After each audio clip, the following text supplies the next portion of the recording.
인수분해를 이용한 2차 방정식의 풀이에 대해서 같이 공부해 볼 시간을 가져보도록 하겠습니다. 자, 실제로 우리가 2차 방정식이요. 자, 어떻게 생긴 식이다? 2차 방정식은 ax제곱 플러스 bx 플러스 c는 0이다 라고 이렇게 생겼다. 단 a 값은 반드시 0이 아니다 라는 거죠. 그죠? 2차항의 개수가 0이 아니라는 겁니다. 자, 이제 우리가 해가 뭔지도 알았고 2차 방정식이 뭔지도 알았어요. 그럼 자연스럽게 방정식을 푼다는 느낌으로, 즉 이 방정식을 참이되게 하는 x값을 구한다 라는 거죠. 그죠? 이 2차 방정식을 푸는 방법은 크게 두 가지가 있습니다. 두 가지로 우리가 방정식을 풀 수가 있는데, 요번 강의 시간에 배울 내용은요, 바로 첫 번째, 누굴 이용한 2차 방정식의 풀이, 2차 인수분해를 이용한 방법입니다.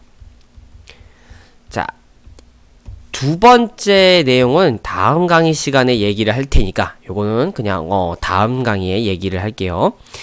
인수분해를 이용하면 우리가 2차 방정식을 구할 수 있다. 즉 방정식의 해를 구할 수 있다 라는 뜻인데, 이 도대체 어떻게 이게 되는 걸까를 설명을 하려면 우리가 이런 형태를 먼저 이해를 하셔야 됩니다. 자, 뭔가가 있습니다.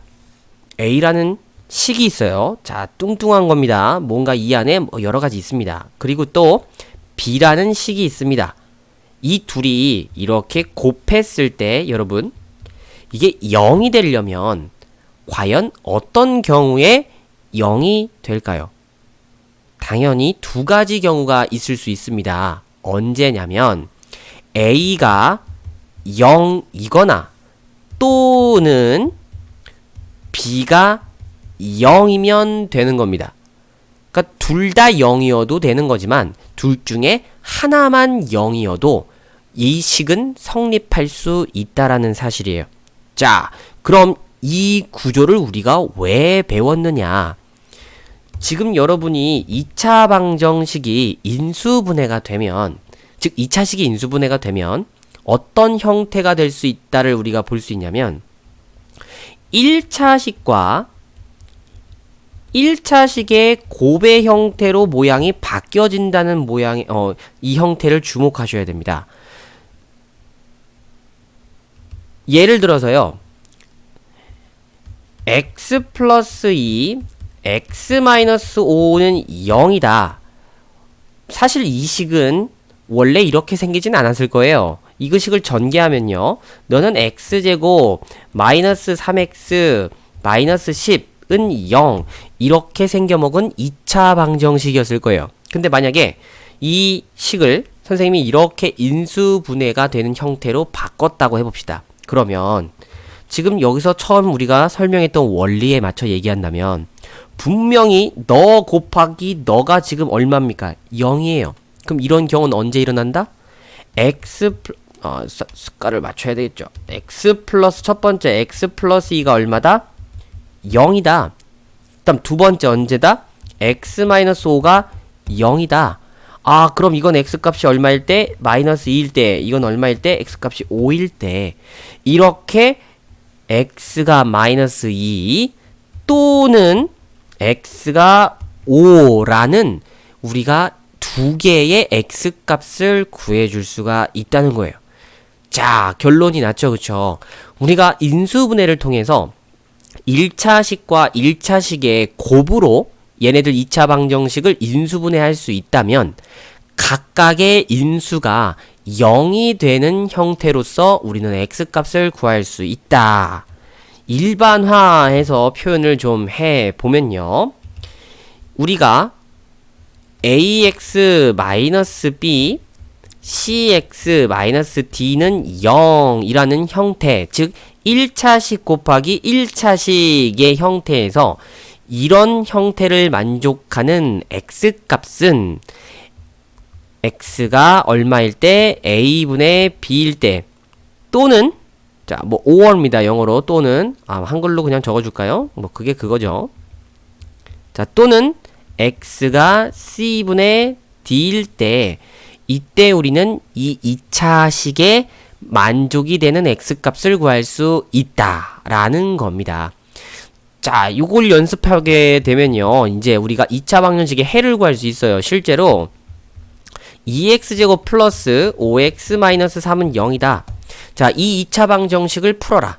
즉, 이 2차 방정식에 참이 되게 하는 x값을 구해라. 라고 한다면 가장 먼저 인수분해를 의심하는 겁니다. 그럼 인수분해 이렇게 살펴보면 당연히 대각선 공식 2, 1 그리고 3, 1 부호는 여기가 플러스 마이너스 1 요렇게 만들어 주시면 대각선으로 곱했을 때 가운데에 개수 5를 만들 수 있죠. 그쵸? 그래서 너는 인수분해가 2x 마이너스 1 그리고 x 플러스 3은 0의 형태에서 우리는 x가 얼마? 2분의 1 또는 x가 마이너스 3이라는 두 개의 x값을 이 방정식의 해로 구할 수 있다가 되는 겁니다. 2차 방정식 인수분해가 되어진다면 이렇게 간편하게 우리는 근을 구할 수 있다는 거예요. 오케이. 자, 근데 이 근에서도요, 좀 특별한 형태를 지닌 근이 있습니다. 바로 어떤 경우냐면, 우리가 인수분해를 했을 때 그 인수가 서로 같은 모양이 나오는 경우가 있어요. x제곱 마이너스 4x 플러스 4는 0. 자, 이 2차 방정식을 풀려고 인수분해가 되는지를 봤어요. 그런데 이거 너 뭡니까 이거? x 마이너스 2의 제곱은 0, 즉 완전 제곱식이죠. 그쵸? 그러면 당연히 이 x 요 식을 만족하는 x값은요. 누구밖에 없습니까? 2밖에 없습니다. 자, 그러면 x는 2다. 자, 이렇게 얘기가 될 것 같은데 실제로 이 x가 2다라고 얘기하면 이건 굉장한 오해를 불러일으킬 수 있어요. 어떤 오해냐면 x-2는 0이다. 자, 이거 몇 차식입니까? 1차식입니다. 즉 위에 쓰여있는 식은 2차 방정식이고요. 밑에 쓰여진 식은 1차 방정식이에요. 그러면 얘네들 2차 방정식이나 1차 방정식이나 둘 다 지금 x값이 그냥 2가 되면 이거 해가 됩니다. 그래서 이러한 오해를 좀 우리가 줄이기 위해서, 즉 주어진 방정식이 1차식이냐 2차식이냐를 구분하기 위해서 우리가 이렇게 x가 2라는 식을 썼을 때, 특히 2차 방정식에서는요, 요 x-2의 제곱을 요렇게 쓰지 않고, 자, 요거는 이제 좀 지우고요. 1차식은 지우고, 요 x-2의 제곱이라는 식을 따로따로 좀 한번 풀어서 써주면 원래는 이렇다라는 거죠. x-2 곱하기 x-2는 0이다. 그렇지 않습니까? 그래서 너에서 나오는 x값 얼마? 2. 그리고 너에서 나오는 x값 얼마? 2. 우연찮게도 그냥 두 개였는데 그 두 개가 같다는 겁니다. 즉 중복이 된다는 거예요. 그래서 우리는 이 중복이 되는 근을 중근이라고 이름을 부릅니다. 자, 그러니까 2차 방정식은 1차 방정식으로 표현하면 무조건 사실 x값은 두 개가 나오는 게 맞아요. 그런데 특별히 이렇게 제곱이 됐을 때, 즉 완전 제곱식이 되어지면 완전 제곱식의 해는 우리가 두 개가 같다는 걸 볼 수 있고, 그 중복이 되는 근을 무슨 근이라고 한다? 중근이라고 한다라는 것까지 알아두시면 좀 좋을 것 같습니다. 그래서 나중에 2차 방정식의 완전 제곱식이 나오게 되면요, 실제 x값 옆에 중근이라고 꼭 써주셔야 1차 방정식인지 2차 방정식인지 우리가 혼동을 피할 수 있기 때문에 마지막에 중근까지도 써줘야 해요. 그렇단 얘기는 완전 제곱식의 해가 중근이구나, 반드시 기억해 주셔야 하고요. 그럼 반대로 여러분한테 이런 질문도 할 수 있겠죠. 어떤 2차 방정식이 중근을 갖고 있다. 그럼 이 현상은 언제 일어나는 거다? 오케이. 완전 제곱식이구나 하고 우리가 얘네들의 2차 방정식이 완전 제곱식이라는 거를 꼭 반드시 파악해 주실 수 있어야 합니다. 그럼 자연스럽게 우리 인수분해할 때 어떻게 하면 완전 제곱식이 만들어질 수 있는가 까지도 같이 연결 지어서 생각해 볼 수 있다는 거죠. 그쵸? 예를 들어서 뭐 요런 형태가 있다고 해보죠. x제곱 플러스 10x 플러스 k는 0이다. 자, 이 2차 방정식이 중근을 갖기 위한 상수 k 값을 구하라.